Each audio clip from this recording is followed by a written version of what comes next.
bienvenue sur jean-pierre-villatte.com. Je vous propose un nouveau tutoriel sur EBP Gestion Commerciale sur la personnalisation de vos documents de vente comme le devis, bon de commande ou facture. La première chose à faire si vous souhaitez avoir votre logo sur vos documents de vente, c'est d'insérer dans le menu Paramètres, Société, dans l'option Logo, votre logo que vous allez aller chercher sur votre ordinateur. Donc ici, vous faites importer. Je vais aller chercher directement le logo, par exemple, que j'avais mis ici, EBP. Donc ensuite, alors là déjà au niveau taille il est raisonnable, vous pouvez déjà le redimensionner ici, mais moi je vous conseille de pouvoir le redimensionner lorsqu'on va faire les aperçus justement de vos documents de vente avec le logo, comme ça moi vous aurez directement vraiment un aperçu, je dirais, réel, comment ça donne, je dirais, le logo avec votre document de vente. Donc une fois que vous avez intégré votre document, nous allons, admettons, dans les devis. Donc première chose que je vais paramétrer, ce sont les devis. Donc il faut absolument rentrer dans un devis. Ensuite, ici, vous cliquez sur le petit bouton pour faire aperçu.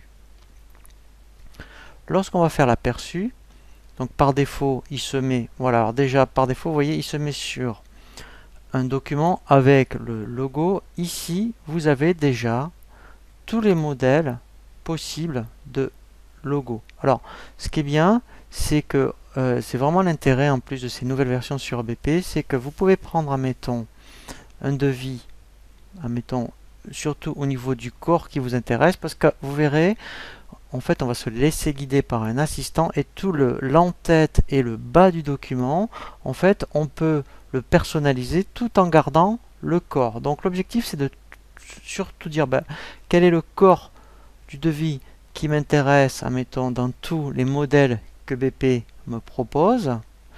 Donc, admettons, je vais en prendre un avec couleur, par exemple. Voilà, donc vous voyez, là, déjà, ça change. Mais, je veux dire, moi, en fait, ce qui m'intéresse, c'est vraiment la présentation avec les couleurs et le corps. Et maintenant, je vais lancer l'assistant pour personnaliser vraiment le devis. Donc là, je vais cliquer sur le bouton modifier le modèle.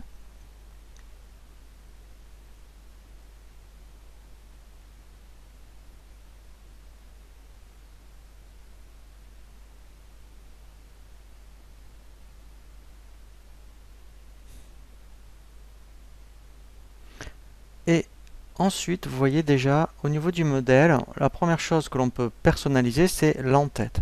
Donc vous avez plusieurs possibilités au niveau de l'en-tête. Alors je vais faire exprès éventuellement de prendre celui-ci. Donc directement, ce qui est intéressant, c'est qu'on a déjà un aperçu. Ensuite, je peux faire suivant.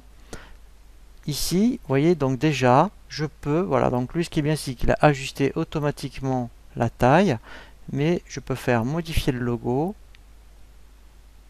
et aller chercher, vous voyez, directement le logo. Ensuite, ici, coordonnées d'entreprise, vous pouvez activer ou désactiver certaines informations. Donc, si, admettons, je ne voulais pas le téléphone portable ou le fax, par exemple, voilà. Donc, dès que l'on décoche, eh bien, en fait, il y a des zones qui se désactivent. Ensuite, pour le client, je pourrais très bien rajouter certaines informations. Voilà, donc ici en cochant ou décochant. Une fois que l'en-tête, ça me convient, je continue, je fais suivant.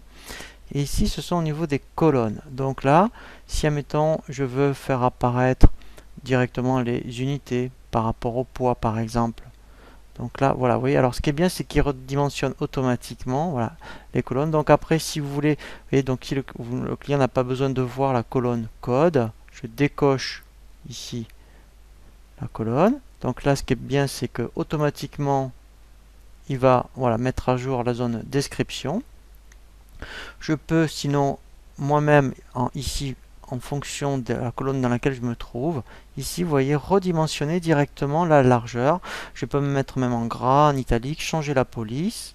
Je peux également changer l'ordre ici en descendant l'ordre des colonnes. Voilà. Ensuite je continue. Là je vais passer sur le bas du document. Donc pareil, si je voulais pas, mettons, la compte, je décoche. Donc lui, il va désactiver la zone à compte. Voilà. Ensuite, je pourrais très bien mettre comme je suis bon pour accord, pourquoi pas. Voilà, vous voyez, donc il a mis une zone automatiquement. Je fais suivant. Et là, voilà, donc là, vous pourrez changer la couleur, vous voyez, des cadres. Donc là, mettons, alors, si je ne la voulais pas en orange, par exemple, mais alors en vert, voilà. Donc ça, c'était pour la bordure. Après, donc là, je pourrais changer pareil, hein, donc le texte. Donc là, après, on repersonnalise, je dirais, à souhait. Donc là, je vais remettre en orange, voilà. Ensuite, donc là, je continue. Et là, je vais donner un nom au document. Donc ici, je vais mettre, mettons, donc là, l'intérêt, c'est que vous mettiez, mettons, devis et le nom de votre société. Donc là, je vais mettre démo, par exemple. Voilà. Je fais suivant. Et là, je fais lancer.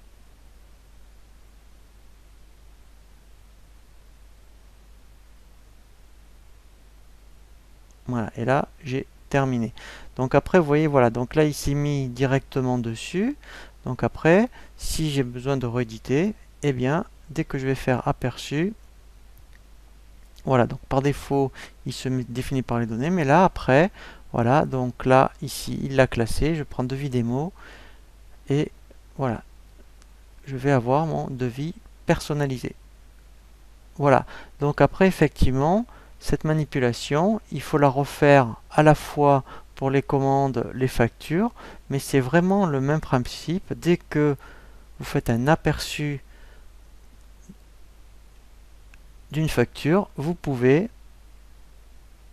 en faisant modifier le modèle, personnaliser vraiment la facture. Voilà, donc parce qu'ici, donc pareil, hein, vous voyez, donc on reprend, mettons, facture hors taxe couleur.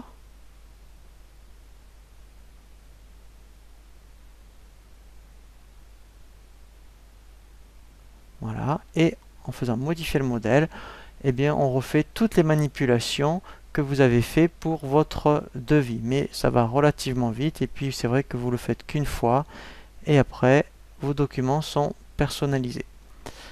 Voilà pour la personnalisation des documents de vente sur EBP Gestion Commerciale. Je vous dis à très bientôt sur jeanpierrevillette.com pour un nouveau tuto.